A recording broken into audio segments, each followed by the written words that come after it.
ആ രാത്രി സമുദ്രതീരത്ത് നിശ്ശബ്ദത നിലനിന്നിരുന്നു. വായുവിൽ എഞ്ചിനുകളുടെ ഹൃദയമിടിപ്പ് മാത്രമേ കേൾക്കാനുണ്ടായിരുന്നുള്ളൂ. ആകാശത്ത് വ്യാപിച്ചിരിക്കുന്ന കറുത്ത തിരശ്ശീലയ്ക്ക് കീഴെ 2 നിഴലുകൾ പതുക്കെ ഹിന്ദുമഹാസമുദ്രത്തിന്റെ ഹൃദയഭാഗത്തേക്ക് നീങ്ങിക്കൊണ്ടിരുന്നു. ഒരു വശത്ത് ചൈനയുടെ രഹസ്യാന്വേഷണ കപ്പൽ, ഇന്ത്യയുടെ ഏതെങ്കിലും മിസൈൽ പരീക്ഷണത്തിന് മുമ്പ് സമുദ്രത്തിലേക്ക് ഇറങ്ങിവരുന്ന ആ കപ്പൽ. മറുവശത്ത് അമേരിക്കയുടെ അഭിമാനം, അതിന്റെ അടിയിലെ രാക്ഷസൻ, അതിന്റെ സോണാറിനാൽ നൂറുകണക്കിന് കിലോമീറ്ററുകൾ അകലെയുള്ള ഓരോ ഹൃദയസ്പന്ദനവും കേൾക്കാൻ കഴിയുന്ന ശേഷിയുള്ളത്. രണ്ടിന്റെയും ലക്ഷ്യം ഒന്നുതന്നെ, ഇന്ത്യയുടെ രഹസ്യങ്ങൾ ഒരു നിമിഷം കാണുക, ആ മിസൈലിന്റെ ശബ്ദം പിടിക്കുക, വരാനിരിക്കുന്ന കാലത്ത് ലോകശക്തി സന്തുലനം മാറ്റാൻ കഴിയുന്ന ആ മിസൈൽ. പക്ഷേ അവർക്ക് അറിയില്ല, ഈ രാത്രി കളി അവരോട് തന്നെ കളിക്കാൻ പോകുന്നുവെന്ന്. ഈ തവണ ഇന്ത്യ ഒരു മിസൈൽ പ്രയോഗിക്കാൻ പോകുന്നില്ല, ചരിത്രപുസ്തകങ്ങളിൽ ഏറ്റവും വലിയ മാനസിക ആഘാതം രേഖപ്പെടുത്താൻ പോകുന്നു. ഡൽഹിയിൽ അപ്പോഴേക്കും പ്രധാനമന്ത്രിയുടെ ഓഫീസിൽ നിശ്ശബ്ദത നിലനിന്നിരുന്നു. പക്ഷേ ആ നിശ്ശബ്ദം കൊടുങ്കാറ്റിനു മുമ്പുള്ള ശാന്തി. ചില തിരഞ്ഞെടുത്ത ഉദ്യോഗസ്ഥർ, ചില ശാസ്ത്രജ്ഞർ, ചില സൈനിക തന്ത്രജ്ഞർ, എല്ലാവരുടെയും കണ്ണുകൾ സ്ക്രീനിൽ ഉറച്ചു. എതിർവശത്ത് നോട്ടം ഉണ്ട്, അതായത് ആകാശത്ത് നടക്കുന്ന ഏതെങ്കിലും പ്രവർത്തനത്തെക്കുറിച്ച് മുന്നറിയിപ്പ് നൽകുന്ന ഔദ്യോഗിക വിവരം. ബംഗാൾ ഉൾക്കടലിൽ മിസൈൽ പരീക്ഷണം നടക്കാൻ പോകുന്നുവെന്ന് ഇന്ത്യ സന്ദേശം അയച്ചു. ആ സന്ദേശം മതി, ചൈനയും അമേരിക്കയും 2 രാജ്യങ്ങളുടെ രഹസ്യാന്വേഷണ സംവിധാനങ്ങൾ ചലനത്തിലായി. ഉപഗ്രഹ ക്യാമറകൾ ചരിഞ്ഞു, റഡാറുകൾ തിരിയാൻ തുടങ്ങി, സമുദ്രത്തിൽ നിന്ന് ആകാശം വരെ നിരീക്ഷണ ഭിത്തികൾ നിന്നു. പക്ഷേ യഥാർത്ഥ കളി ഇപ്പോൾ തുടങ്ങി. കുറച്ചു മണിക്കൂറുകൾക്ക് ശേഷം നോട്ടം റേഞ്ച് മാറ്റപ്പെട്ടു. ആദ്യം മിസൈൽ പറക്കുന്ന ദൂരം 10,000 കി.മീ എന്ന് എഴുതി, പിന്നീട് അത് പെട്ടെന്ന് 2500 കി.മീ-യിലേക്ക് കുറഞ്ഞു. കുറച്ചു മണിക്കൂറുകളിൽ അത് 35,000 കി.മീ-യിലേക്ക് വർദ്ധിച്ചു. ലോകവ്യാപകമായി ക്യാമ്പുകളിൽ ആശയക്കുഴപ്പം തുടങ്ങി. വിശകലനക്കാർ തലപിടിച്ച് ചിന്തിക്കാൻ തുടങ്ങി, ഇന്ത്യ ഏത് മിസൈലാണ് പരീക്ഷിക്കാൻ പോകുന്നത്? ഇത് പുതിയ അഗ്നി സീരീസിലെ രഹസ്യമായ മിസൈലോ, അതോ ഇന്ത്യ ഹൈപ്പർസോണിക് സാങ്കേതികവിദ്യയിൽ ഏതെങ്കിലും രഹസ്യ പരീക്ഷണം തയ്യാറാക്കിയോ? ചൈന ഉടൻ തന്നെ തന്റെ രഹസ്യാന്വേഷണ കപ്പലിനെ ഹിന്ദുമഹാസമുദ്രത്തിൽ വിന്യസിച്ചു. ആ പഴയ യുവാൻ വാം, അതിന്റെ കണ്ണുകളിൽ നിന്ന് ഒന്നും രക്ഷപ്പെടില്ല. പക്ഷേ ഈ തവണ ആ കണ്ണുകൾ മൂടൽമഞ്ഞിൽ നഷ്ടപ്പെടാൻ പോകുന്നു. കപ്പൽ റഡാറുകൾ ഓണാക്കി, റേഡിയോ തരംഗങ്ങൾ അയച്ചു, സിഗ്നലുകൾ ട്രാക്ക് ചെയ്തു. പക്ഷേ ഓരോ തവണയും അത് അപൂർണമായ വിവരം ലഭിച്ചു. ആരോ ഉദ്ദേശപൂർവം അതിന്റെ ദിശ മാറ്റിയതുപോലെ.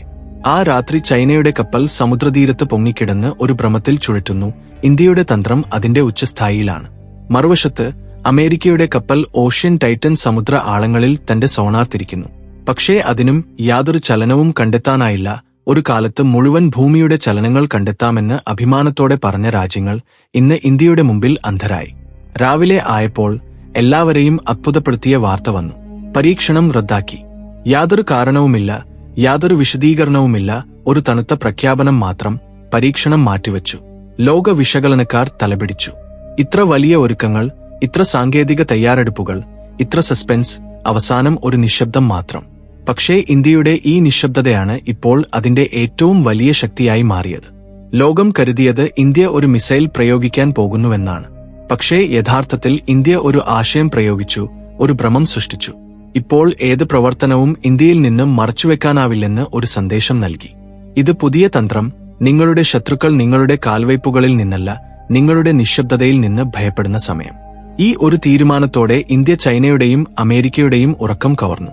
അവരെ ചിന്തിപ്പിച്ചു, ഇന്ത്യയ്ക്ക് എന്താണ് ഉള്ളത്, അത് എന്തുകൊണ്ട് കാണിക്കുന്നില്ല? ഇത് ശബ്ദത്തേക്കാൾ 5 മടങ്ങ് വേഗത്തിൽ സഞ്ചരിക്കുന്ന ഹൈപ്പർസോണിക് ആയുധമോ, അതോ സമുദ്ര ആഴങ്ങളിൽ നിന്ന് ആകാശത്ത് തീപ്പൊരികൾ ഉണ്ടാക്കുന്ന അടിയിലെ മിസൈലോ? എന്തായാലും ആകാം. പക്ഷേ ഇന്ത്യ വ്യക്തമായ സന്ദേശം നൽകി, ഇപ്പോൾ അതിന് അത്തരം സാങ്കേതികവിദ്യയുണ്ട്. അത് കാണുന്നതിനു മുമ്പേ ആഘാതമേൽപ്പിക്കാൻ കഴിയും. ഇന്ത്യ ഇപ്പോൾ ഒരു രാജ്യം മാത്രമല്ല, ലോക സാമ്പത്തിക വ്യവസ്ഥയെ സന്തുലിതമാക്കുന്ന ത്രാസിലെ തൂക്കമാണ്. അമേരിക്കയ്ക്ക് അറിയാം, ഇന്ത്യയ്ക്ക് തങ്ങളുടെ വ്യവസായങ്ങളെ ജീവിക്കാൻ പ്രാപ്തമാക്കുന്ന ധാതു നിക്ഷേപങ്ങൾ ഉണ്ടെന്ന്. ചൈനയ്ക്ക് അറിയാം, ഇന്ത്യ ആഗ്രഹിച്ചാൽ തങ്ങളുടെ സാമ്പത്തിക തടസ്സങ്ങളെ തകർക്കാൻ കഴിയുമെന്ന്. ലോക സമവാക്യം ഇപ്പോൾ ഇന്ത്യയുടെ ഇഷ്ടത്തിനനുസരിച്ച് ചരിഞ്ഞു. ഇന്ത്യ എന്താണ് ചെയ്തത്? അത് ചിരിച്ചു. കാരണം ശക്തിയുടെ യഥാർത്ഥ തിരിച്ചറിവ് അത് കാണാതിരിക്കുക, വെറും അനുഭവമാകുക എന്നതാണ്. ഇതൊക്കെ ഒരു വശത്തിരിക്കട്ടെ, തുർക്കിയിൽ ഒരു വ്യത്യസ്ത നാടകം നടക്കുന്നു. പ്രസിഡന്റ് എർദോഗാന്റെ സ്വപ്നങ്ങൾക്കും സൈന്യത്തിന്റെ ഭയങ്ങൾക്കുമിടയിലെ സംഘർഷം ഉച്ചസ്ഥായിയിലാണ്. സൈന്യത്തിന്റെ ഉന്നത ഉദ്യോഗസ്ഥർ പരസ്യമായി പറഞ്ഞു, ഏഷ്യയിലെ ഏതെങ്കിലും വലിയ രാജ്യവുമായി യുദ്ധത്തിൽ കുടുങ്ങരുതെന്ന്. അവർ ആ രാജ്യത്തിന്റെ പേര് പറഞ്ഞില്ല, പക്ഷേ സൂചന വ്യക്തമായി ഇന്ത്യയിലേക്കാണ്. ഒരു കാലത്ത് തുർക്കി ഇന്ത്യയെ ലഘുവായി കാണുമായിരുന്നു. പക്ഷേ ഇപ്പോൾ അതിന്റെ സൈന്യത്തിന് അറിയാം ഇന്ത്യയുമായി മുട്ടുന്നത് എന്നാൽ തങ്ങളുടെ നാശത്തിന് ക്ഷണിക്കുന്നത്. കാരണം ഇന്ന് ഇന്ത്യ ഭൂതകാലത്തിലുള്ളത് അല്ല, ഇന്ന് ഇന്ത്യ അത്തരം തലത്തിൽ നിൽക്കുന്നു. അതിന്റെ തന്ത്രം അതിർത്തികളിൽ മാത്രമല്ല, മാനസിക മോർച്ചകളിലും പോരാടുന്നു. തുർക്കി സൈന്യത്തിന്റെ ഈ മുന്നറിയിപ്പ് അവരുടെ പ്രസിഡന്റിന് മാത്രമല്ല, മുഴുവൻ ഇസ്ലാമിക ലോകത്തിനും ഒരു സിഗ്നൽ. ഇന്ത്യയെ വെല്ലുവിളിക്കുന്നത് ഇപ്പോൾ യുദ്ധമല്ല, ആത്മഹത്യ. റിപ്പോർട്ടുകൾ പറയുന്നു തുർക്കിയിലെ ചില ജനറലുകൾ രഹസ്യമായി സമ്മതിച്ചു ഇന്ത്യയുടെ സാങ്കേതിക, സാമ്പത്തിക, തന്ത്രാത്മക പുരോഗതി ഇപ്പോൾ ഏഷ്യയ്ക്ക് മാത്രമല്ല, മുഴുവൻ ലോകത്തിനും ഒരു കേന്ദ്രമായി മാറി. ഒരു കാലത്ത് പാശ്ചാത്യ രാജ്യങ്ങൾ തങ്ങളുടെ ആധിപത്യത്തിലാണെന്ന് കരുതിയ ഏഷ്യ ഇപ്പോൾ ഇന്ത്യയുടെ പേരിൽ ചലിക്കുന്നു. ഈ സമയത്ത് വളരെ കുറച്ചുപേർക്ക് മാത്രം തിരിച്ചറിയാൻ കഴിയുന്ന മറ്റൊരു വലിയ കളി നടക്കുന്നു. ഇന്ത്യ തന്റെ ഓരോ കാൽവയ്പോടെയും ഒരു പുതിയ മാനസിക യുഗം സൃഷ്ടിക്കുന്നു. ഇപ്പോൾ യുദ്ധം തോക്കുകളോടല്ല, ഡാറ്റയോടാണ് നടക്കുന്നതെന്ന് അതിന് അറിയാം. മിസൈലോടല്ല, മനസ്തത്വത്തോടാണ് വിജയിക്കുന്നതെന്ന് അറിയാം. ഈ കളിയിൽ ഇന്ത്യ ആദ്യ വിജയം നേടി. ചൈനയുടെയും അമേരിക്കയുടെയും രഹസ്യാന്വേഷണ കപ്പലുകൾ സമുദ്രത്തിൽ ചുഴറ്റുന്നു. തുർക്കി സൈന്യം തങ്ങളുടെ പ്രസിഡന്റുമായി തന്നെ സംഘർഷിക്കുന്നു. ഇന്ത്യ ഒരു നിശബ്ദ ചിരിയോടെ തന്റെ യഥാർത്ഥ ആയുധം, തന്റെ നിശബ്ദതയോടെ ലോകത്തെ ഇളക്കി. ഈ നിശബ്ദതയിൽ തന്നെ ഒരു സ്ഫോടനം മറഞ്ഞിരിക്കുന്നു. ആ സ്ഫോടനം ഹൃദയങ്ങളിൽ മുഴങ്ങുമ്പോൾ ചരിത്ര എഴുതും, ഒരു ദിവസം രണ്ട് മഹാശക്തികൾ, ആഗ്രഹത്താൽ നിറഞ്ഞ ഒരു സാമ്രാജ്യം, മൂന്നും കൂടി ഇന്ത്യയുടെ ഇഷ്ടത്തിന് നൃത്തം ചെയ്തുവെന്ന്. ലോകത്തിന്റെ ഓരോ മൂലയിലും ഒരേ പേര് മുഴങ്ങി, ഇന്ത്യ. അതിനുശേഷം വീണ്ടും അതേ നിശബ്ദം.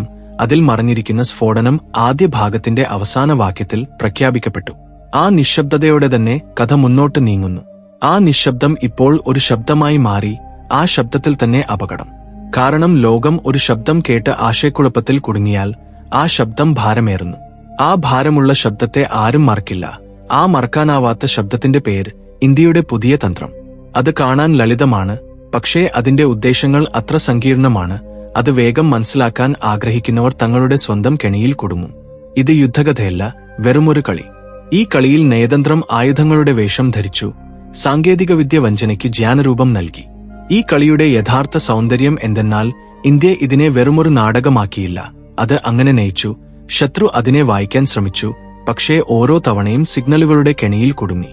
ആ സിഗ്നലുകൾ വെല്ലുവിളികളായി മാറി. ഇപ്പോൾ ആഴത്തിൽ ചിന്തിക്കൂ, ഒരു രാജ്യം തന്റെ ഉദ്ദേശങ്ങൾ കാണിക്കുകയും മറയ്ക്കുകയും ചെയ്ത് ഉപയോഗിച്ചപ്പോൾ അത് സമയത്തെ എങ്ങനെ തിരിക്കാൻ കഴിയും? എങ്ങനെ പ്രതിയോഗികളുടെ പദ്ധതികളെ അവരുടെ സ്വന്തം ആയുധങ്ങളോടെ തോൽപ്പിക്കുന്നു? ഇതേ ആ കല ഇന്ത്യ ആ രാത്രി സാധന ചെയ്തത്. ആ സാധന എങ്ങനെ ഒരു വിശാല നയമായി മാറി? ആ നയം എങ്ങനെ വ്യാപാരം, നയതന്ത്രം, സൈനിക മോർച്ചകളെ ഒരുമിച്ച് ഇളക്കി?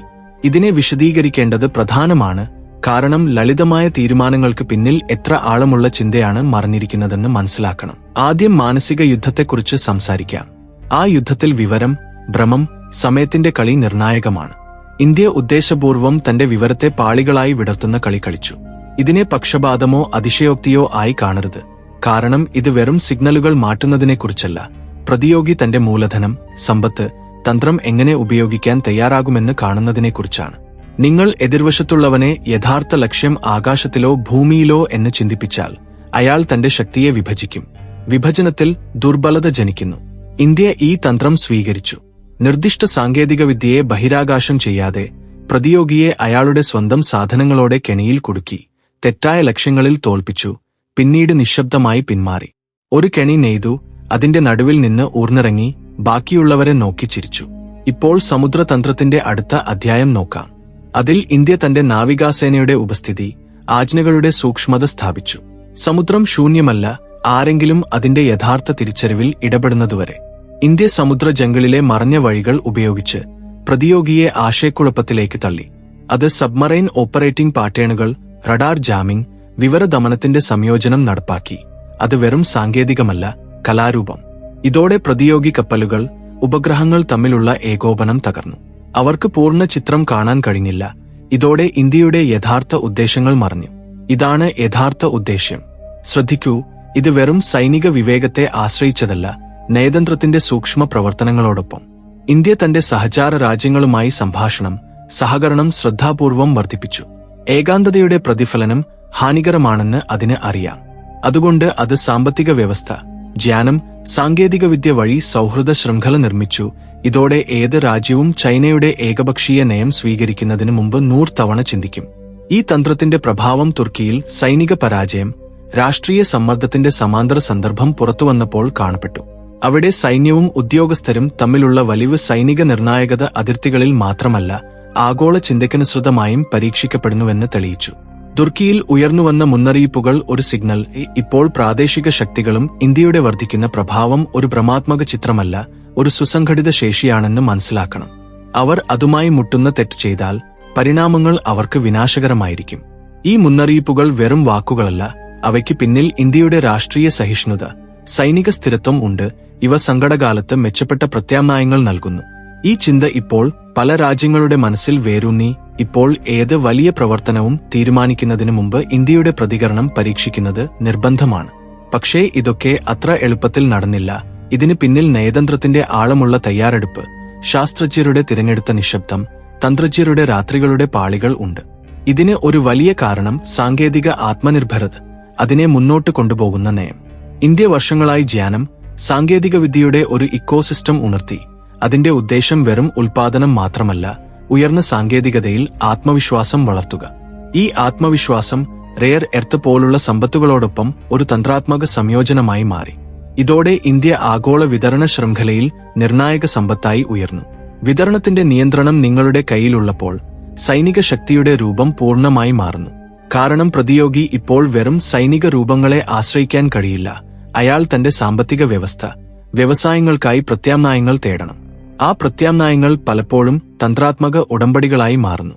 ഓർക്കുക, ഇന്ത്യ ഇതൊക്കെ മറിച്ചോ ആരെയും അപമാനിച്ചോ ചെയ്തില്ല, സംയമനത്തോടെ, ചിന്താപൂർവം ചെയ്തു. അത് കാണിച്ചത് വലിയ തലത്തിലുള്ള ശക്തി എന്നത് വിനയം, ദൃഢത്വത്തിന്റെ സംയോജനം. അമേരിക്ക പരസ്യവേദികളിൽ കടുത്ത വാക്കുകൾ ഉപയോഗിച്ചപ്പോൾ ഇന്ത്യ ശാന്തമായ മറുപടിയോടെ തന്റെ ശക്തി കാണിച്ചു. ചൈന സാമ്പത്തിക പൈപ്പ് അടച്ചപ്പോൾ ഇന്ത്യ പ്രത്യാമ്നായങ്ങളെക്കുറിച്ച് തയ്യാറാക്കിയ ഒരുക്കങ്ങൾ പുറത്തെടുത്തു. ഈ സന്തുലനം ഇപ്പോൾ പല രാജ്യങ്ങൾക്കും പ്രചോദനമായി മാറി. കാരണം അവർ മനസ്സിലാക്കി, പരമശക്തി എന്നത് വെറും സൈനിക ബലം മാത്രമല്ല, സാമ്പത്തിക സ്ഥിരത്വം, രാജ്യങ്ങളുമായി അടുത്ത ബന്ധങ്ങൾ, സാങ്കേതിക ആത്മനിർഭരതയും. ഈ സമയത്ത് ഇന്ത്യ അതിർത്തികളിൽ, സമുദ്രത്തിലും തന്റെ ജാഗ്രത വർദ്ധിപ്പിച്ചു. പക്ഷേ പരമ്പരാഗത സൈനിക ബലം ഉപയോഗിക്കുന്നതിന് പകരം cyber defence, electronic warfare, special intelligence ഓപ്പറേഷനുകൾ പോലുള്ള പ്രത്യാമ്നായ സാധനങ്ങൾ ബുദ്ധിപൂർവം ഉപയോഗിച്ചു. അതോടെ എതിർവശത്തുള്ളവൻ മുൻകൂട്ടി ഭ്രമത്തിൽ വീണ് യഥാർത്ഥ അപകടം എവിടെയാണെന്ന് തീരുമാനിക്കാൻ കഴിയാത്ത അവസ്ഥയിൽ നിന്നു. ഓർക്കുക, ഇന്ന് യുദ്ധങ്ങൾ വെറും തോക്കുഗുണ്ടകളെക്കുറിച്ചല്ല. ജയ് ഹിന്ദ്, ജയ് ഭാരത്.